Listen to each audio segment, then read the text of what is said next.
O programa está oficialmente aberto hoje, dia 26 de outubro de 2024. Você está no canal Cuesta Verde Jornalismo de Verdade. E conheça a Boutique do Cuesta, dado que a Boutique do Cuesta é uma consequência da parceria entre o Cuesta Verde e a loja do Conservador. Sim, a loja do Conservador, que comercializa camisetas, canecas, bonés e muitos outros produtos. Tudo feito com o que há de melhor e exclusivo para o patriota moderno. Acesse a Boutique do Cuesta, cujo link está na descrição, e se torne um conservador ou conservadora por dentro e por fora. Aí, gente, chegamos, hein? É amanhã, hein? Amanhã é o dia de fechar o caixão da esquerda, hein, gente? Cada um sabe o que tem que fazer. Quem não sabe, já conhece alguém que não sabe, tem até amanhã para mostrar o caminho certo para esse indivíduo. Aqui em Santos, responsabilidade da minha cidade, aqui, ó. Rosana Vale, ó, 22. Aqui, ó. A câmera aqui, ó. O sorriso dela. Tá com o capitão Jair Bolsonaro, nosso grande presidente, nossa eterna primeira-dama, Michele Bolsonaro. Ó, vamos lá, mulher bonita, porque igual você vê na esquerda tem uns jaburu lá do demônio. A diferença da direita para a esquerda. Ó. Que lado você prefere, a direita ou a esquerda? É simples mesmo. E tem mau gosto. Você pode ver, cara que vota aí do outro lado, olha a mulher. Quando é mulher, que muitas vezes o bicho nem sabe o que é. Ele tá comendo e nem. Se é que tá comendo também, eu acho que tá sendo comido mesmo. Mas vocês já sabem. Então, gente, amanhã vamos lá. Ah, e tem aqui uma turma na direita aí, cara, o tal do Farsal aí.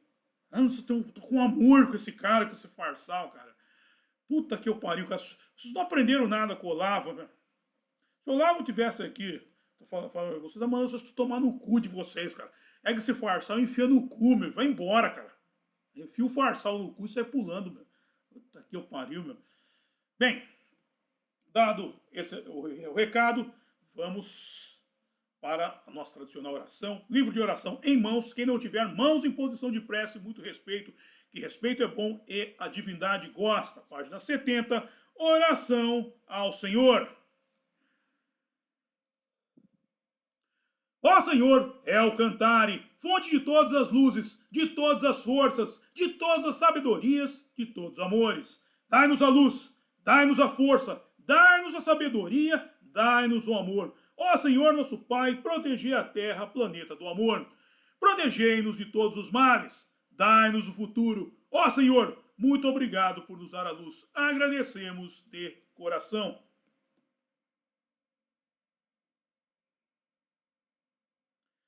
E eu peço a Nosso Senhor El Cantare que não permita que justiça alguma ocorra durante esse programa. Muito obrigado.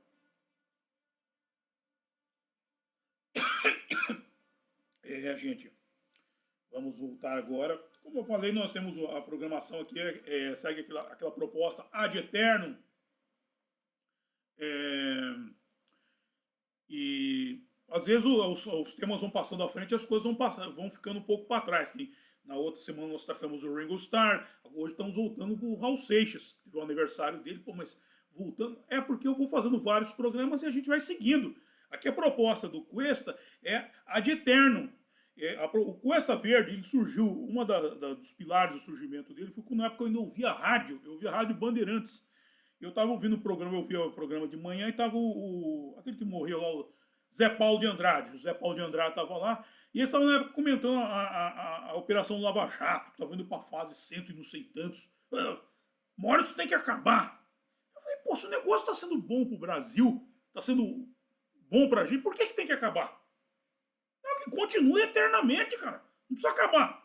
Porque o que é bom, o que tem que acabar é o que é ruim e não o que é bom. E nesse conceito eu comecei a desenvolver o Quest. A gente fala, pô, mas não tem fim. Não tem fim mesmo. Aqui é para expandir a rede neural das pessoas. Ok? Então vamos lá.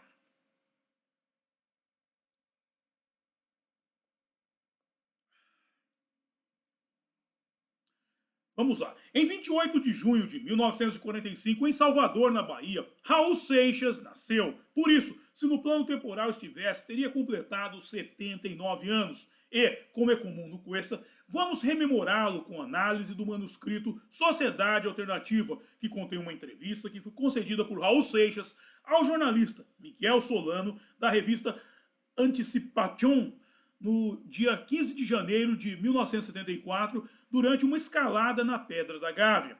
Voltando para o ponto em que Raul Seixas equiparou felicidade e conhecimento, sendo que, para tratar disso, vou ao livro As Leis da Felicidade. Nele, o mestre Okawa diz que muitos se lastimam por não ser inteligentes como os outros, enquanto insistirem em se comparar com os demais, não serão vencedores. Ninguém consegue ser um vencedor se o único critério de avaliação for a comparação com os demais. Em vez disso, devemos ver a questão da inteligência como um problema interior de cada um e, ao examinar como éramos ao nascer, verificamos até que ponto conseguimos evoluir. O parâmetro deve ser, portanto, o índice de crescimento. Ademais, se você tem tempo para se queixar da falta de inteligência, empenhe-se em coletar informações, pesquisar e assim tomar decisões corretas. Esse também é o caminho da felicidade. De volta à entrevista, que espécie de conhecimento? O conhecimento de quê? O senhor Solano perguntou. Isso é uma pergunta muito particular, mas eu posso te responder, respondeu Raul. Conhecimento e felicidade para mim especificamente é quando você chega à compreensão do todo, o que remete a Steve Hawking e a teoria de tudo. Em 18 de dezembro de 2022, no site space.com, publicado foi o artigo de autoria de Teresa Pultarova, alcunhado de A Teoria de Tudo, em busca de regras universais da física. Em busca das regras universais da física. Lendo-se nele que a teoria de tudo é uma estrutura hipotética, abrangente, que explicaria a física de todo o universo em uma única equação, mas unificar as teorias que definem a estrutura cosmológica em grandes escalas do universo com aquelas que descrevem o minúsculo mundo quântico das partículas subatômicas tem sido um desafio há mais de um século. O que lembra da máxima do meu irmão, que é professor de matemática. Se Deus for transformado em uma equação, eu passo a acreditar nele. Quem pertence à sociedade alternativa? Questionou Solano. Todo mundo que faz o que quer, esclarece Raul Seixas, pertence à sociedade alternativa. Meu pai, fazendo o que quer, pertence. Eu, fazendo o que quero, pertenço. Agora, um sujeito que está indeciso entre os valores de meu pai e os meus, este não pertence. Aqui, eu paro para fazer um exercício de interpretação de texto. Quando Raul diz, um sujeito que está indeciso entre os valores de meu pai e os meus, ele deixa claro que o sujeito tem que estar certo quanto aos seus próprios valores. Ou seja, para que esta sociedade seja uma alternativa à sociedade vigente, ela não pode ter a mesma estrutura daquela a que ela quer se opor. Logo, não se tratará de uma pirâmide hierárquica, e sim de uma tábua redonda, uma mesa sem cabeceira, um parlamento anárquico. Mas vamos entender o anarquismo, o qual é utilizado por gente mal intencionada, como uma forma de promover o socialismo. Para tal, vamos fazer primeiro um exercício de hermenêutica. Na Enciclopédia Britânica consta que a palavra anarquia deriva da raiz grega anarcos, que significa sem autoridade, ou seja, é um sistema que não carece da autorização de uma entidade para existir, dado que anarquismo é um conjunto de doutrinas e atitudes centradas na crença de que o governo é, ao mesmo tempo, prejudicial e desnecessário. Perfeito. Como o presidente Bolsonaro dizia, mais Brasil e menos Brasília. Agora vamos ao segundo exercício, o histórico, que parece um exercício dialético. Na mesma enciclopédia britânica consta que o primeiro esboço de uma comunidade anarquista foi desenvolvido na Inglaterra nos anos seguintes às guerras civis inglesas de 1642 a 51 por Gerhard Winstanley, o fundador do movimento escavador. Falarei deste movimento que já parou mais adiante.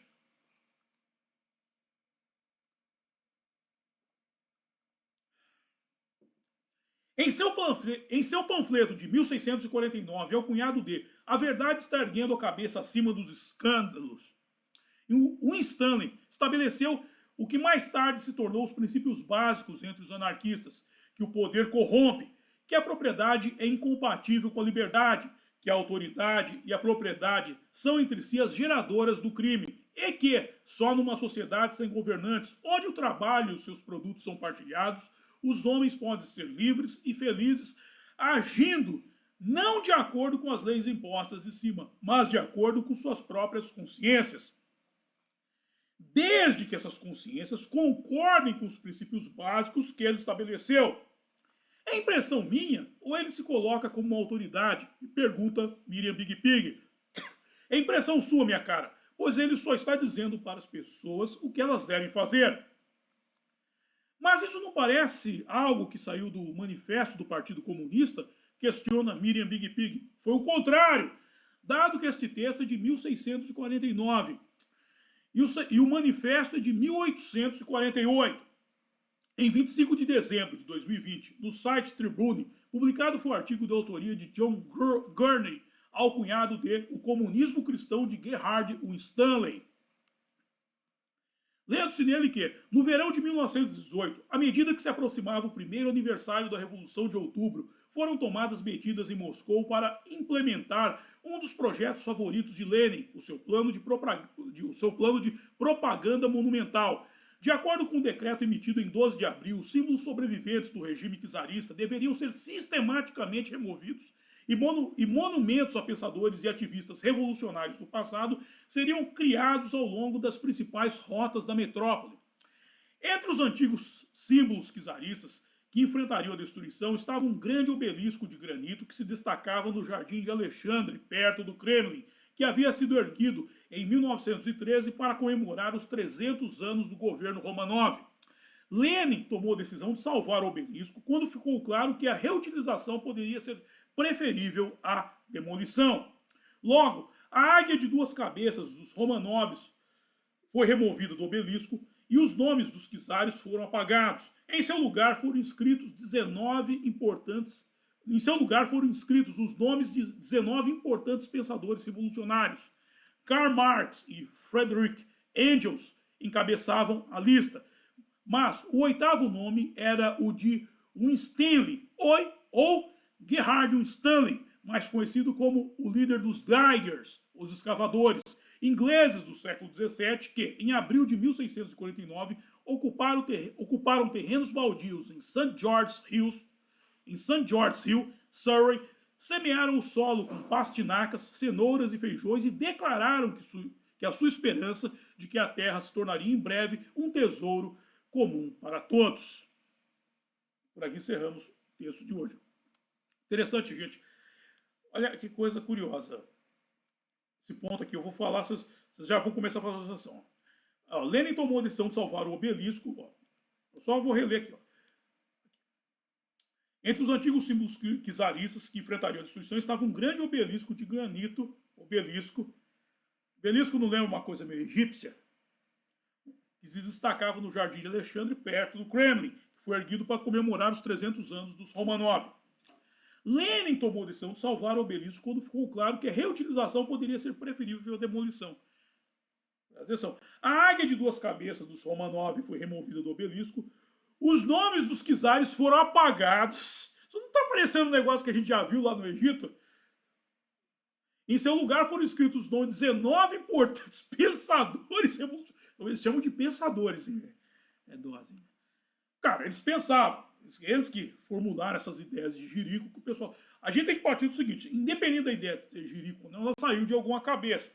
Então saiu de gente que nem Karl Marx, Engels, e o oitavo nome era Winstanley, que é o pessoal falava, ou Gerhard Winstanley, o líder dos diggers, dos escravadores. Então você vê que os comunistas, essa raça maldita, tudo que eles fazem não tem nada de original. Eles pegam tudo que os outros fizeram e mudam de nome. Apaga nome. Os faraós faziam isso, eles apagavam o nome do outro faraó, escreviam dele. Tanto é que, quando você vê algumas imagens do Egito, você vai ver que tem uns buracos fundos assim. O que os faraós que apagavam os nomes faziam? Eles mandavam cavucar o nome deles nas pedras, no fundo, enquanto ele saísse, os outros não conseguissem apagar. O nível de safadeza vem daí. O Lenin seria um faraó, um reencarnado? Não duvido. Não duvido que esse nível de canalice, ele poderia ter sido facilmente um faraó em outra existência.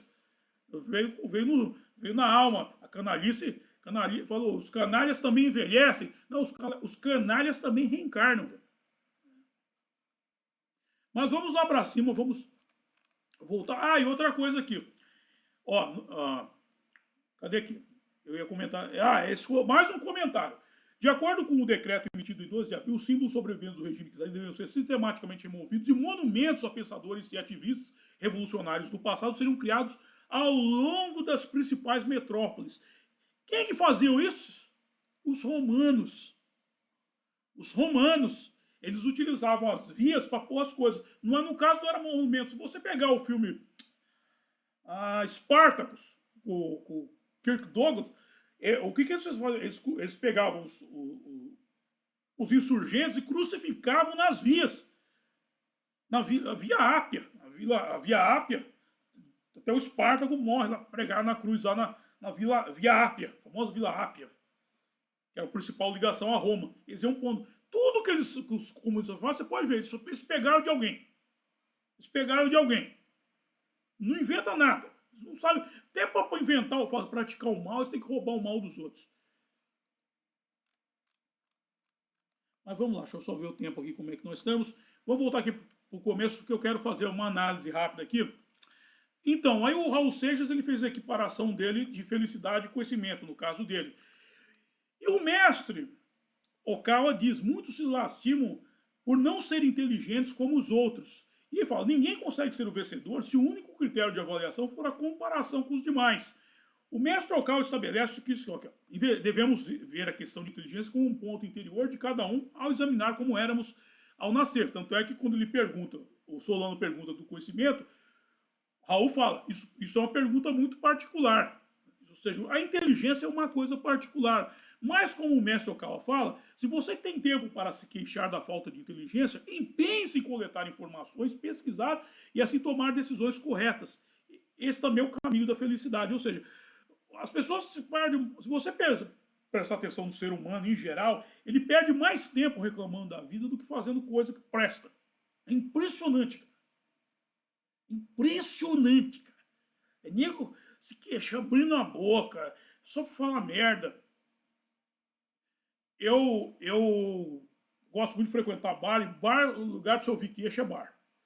E eu aprendi uma técnica que eu desenvolvi, que é o seguinte, se você não... E aí depois eu aprendi naquele livro do FBI de comunicação não verbal, quando você corta o contato visual, você já resolveu o problema praticamente. Quando o bêbado começa a falar dos problemas da vida dele, você vira pro lado, assim, fica olhando para a parede branca, você fica olhando, mas tem uma barata dando na parede, fica olhando a barata lá. Cara, não, deixa a barata lá, que a barata tá mais legal que o papo desse cara. Deixa a barata em paz. Quer jogar veneno, joga na cara desse aí do lado. Sabe? Porque o negócio o problema, cara, é uma coisa que a gente tem que evitar de ouvir.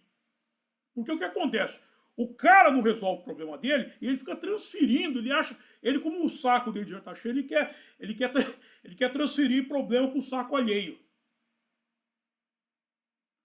Tem aquele filme também, que Antes Só Que Mal Acompanhado, não.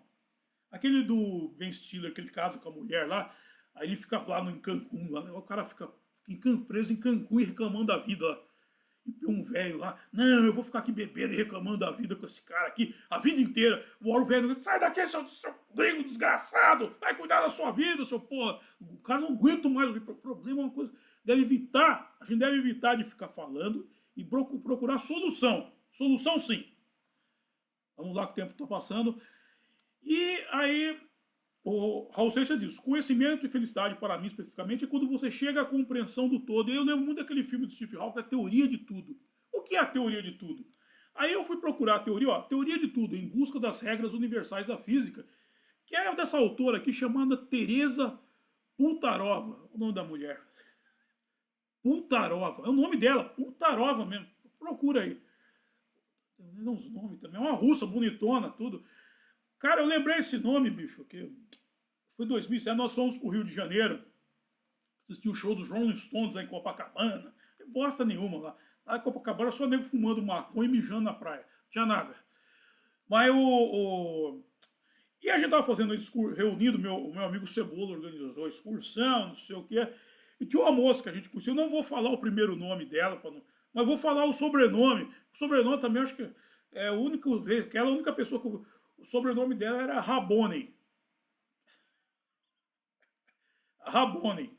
E aí eu liguei pro Cebola, vai esse, depois ela não foi. Eu liguei pro meu amigo, tava dando os nomes, e a tal Rabone. O Cebola, mas que sobrenome é esse? Eu falei, cara, não sei, cara.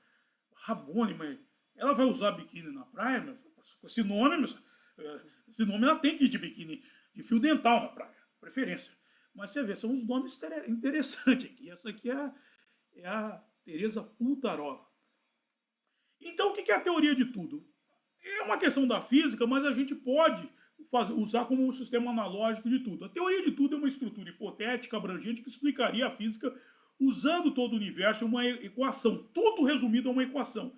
Unificar as teorias que definem as estruturas cosmológicas de grande escala e do universo com aquelas que descrevem o mundo minúsculo do mundo quântico das partículas subatômicas. Ou seja, unir a física praticada, a física vigente, com a física quântica. Esse é o grande desafio, que é a física, o estudo das pequenas coisas, das pequenas partículas. Porque existe um problema na física que é acontecendo na teoria quântica. O que os físicos dizem? Isso eu já li em outros textos. Eles dizem que as grandes estruturas elas se sobressaem às pequenas, ou seja, e na física quântica diz o contrário, diz que a ação das pequenas estruturas gera as grandes estruturas. É um negócio muito interessante isso. Então tem esse debate. Muitos especialistas da física convencional falam que a física quântica isso é até misticismo, isso é coisa de movimento nova era, tudo, mas não. Existe realmente um estudo da física quântica dessas coisas minúsculas, partículas, bactérias, partículas, bactéria eu ia falar, átomos, neutrinos, um negócio impressionante. Cada vez eles vão diminuindo mais o tamanho da coisa, encontrando coisas menores. E aí, isso vale também para o conhecimento geral. Os grandes conhecimentos das grandes questões da vida e das pequenas questões da vida, que são os elos entre as grandes estruturas. A filosofia, por exemplo, ela estuda as grandes questões da vida. Filosofia. Mas nós temos as pequenas questões. Você não precisa de dilemas filosóficos para tratar das pequenas questões. Mas as pequenas questões influem nas grandes questões. Isso é interessante. É qualquer coisa para se pensar. E aí, já vamos terminar aqui. Eu quero colocar só esse ponto final aqui do Raul Seixas. A questão do anarquia eu vou tratar na sequência da série no outro ponto, mas já está estabelecido aqui no próximo programa que nós vamos entrar num estudo mais aprofundado da anarquia, que também os esquerdinhas se apropriaram dela. Mas vamos se ater nesse ponto que o Raul Seixas falou aqui, ó.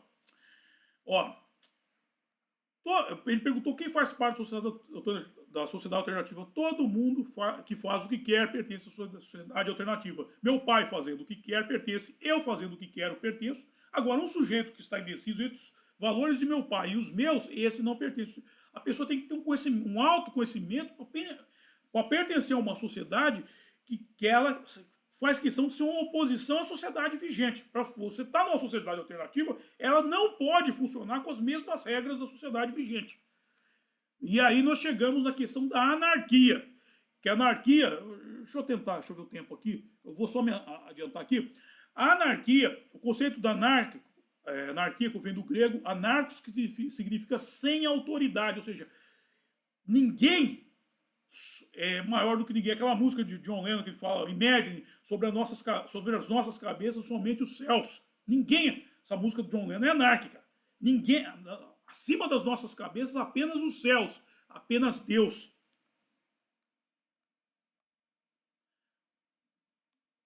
Mas o Deus não seria uma autoridade, Deus é Deus. Deus não é uma autoridade humana, Deus é o universo. Vocês estão entendendo? Deus não é autoridade, Deus é o universo.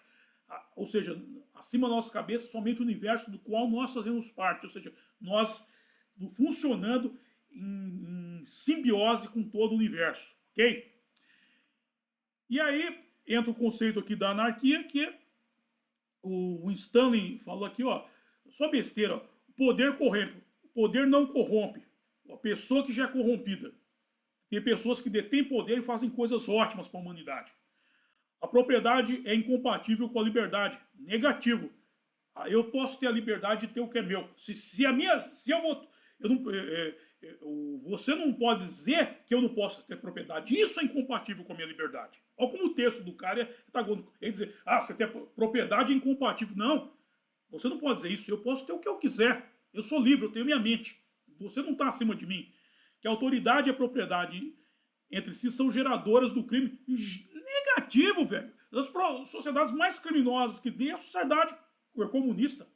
Que a autoridade massacra o povo tirando propriedade, o cara tem que roubar para não morrer de fome.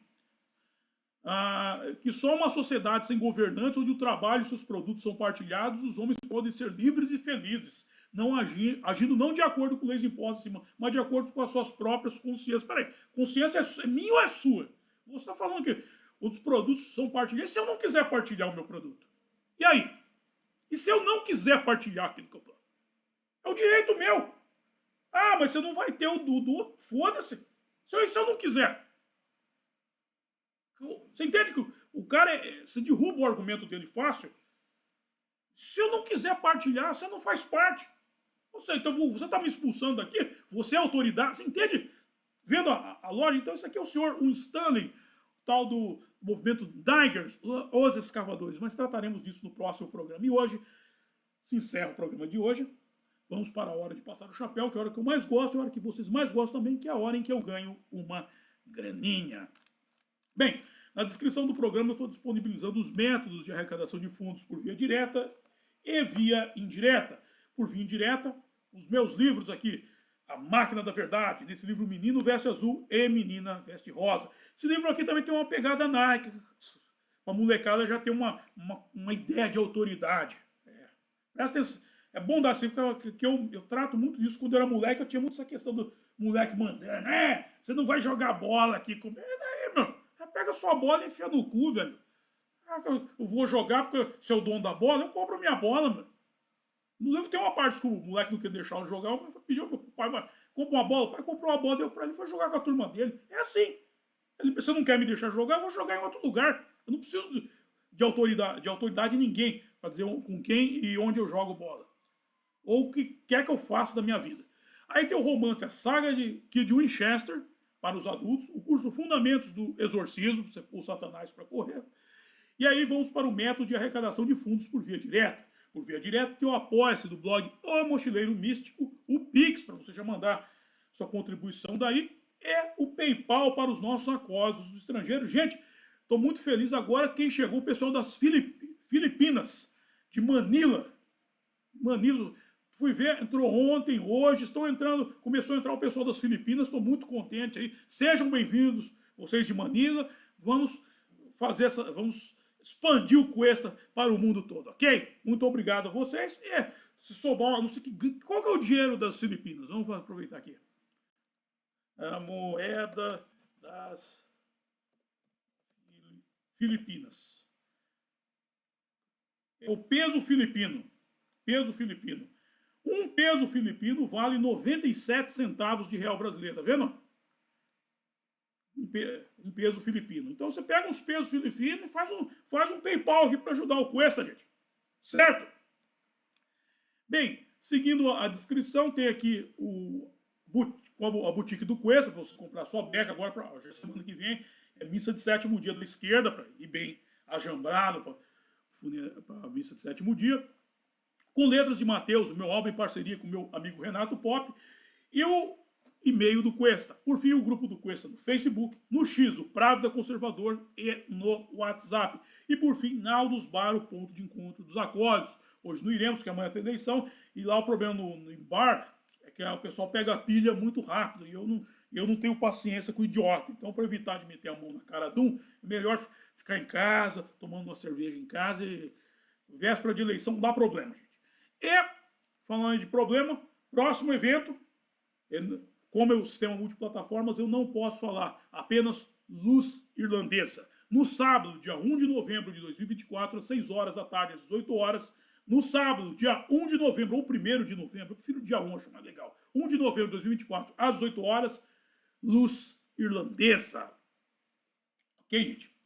Quero agradecer a todos vocês que nos acompanharam e, como diria Paul McCartney, até a próxima. Bye!